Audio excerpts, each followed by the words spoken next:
Specific training दें, उसको हुनर सिखाएं, कम से कम वो ग्रेजुएशन करके नौकरी के लिए दरबदर ना हो, कोई काम तो करे। हमें स्किल वाले लोग चाहिए।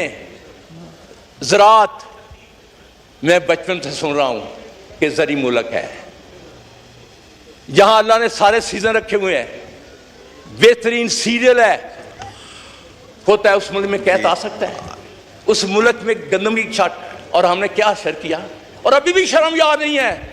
जो 5 अरब रखा है वो पता किसके लिए रखा है? सुन ले, एक मिनट गुजारिश है, 1 मिनट, 10 मिनट तय हुआ था, खत्म कर आपका 11 मिनट से ऊपर हो गया है। वाइंड अप करें। इस मुल्क को तरक्की करनी है तो नौजवान को हुनर सिखाना होगा। आईटी में मैं बजट पढ़ रहा था, एक ऐसी राह जाते 25 अरब रखती है। ये आईटी का दौर है, हमें आईटी को तरक्की देनी होगी, उस पे लोगों को लाना होगा। और ज़राअत, जब तक आप ज़राअत को तरक्की नहीं देंगे, सही मानों में किसान को मुआवजा नहीं दे, मुल्क तरक्की नहीं करेगा। आखिर में एक शेर के साथ आपसे खुशियों का एक नगर आबाद होना चाहिए, खुशियों का एक नगर आबाद होना चाहिए। इस निज़ामे ज़र को अब बर्बाद होना चाहिए। गुमान तुमको कि रास्ता खो रहे हैं, यकीन मुझे हम मंजिल खो रहे हैं। काट रहा है कि यकीन मुझको कि रास्ता खो रहे हैं, काट रहा है,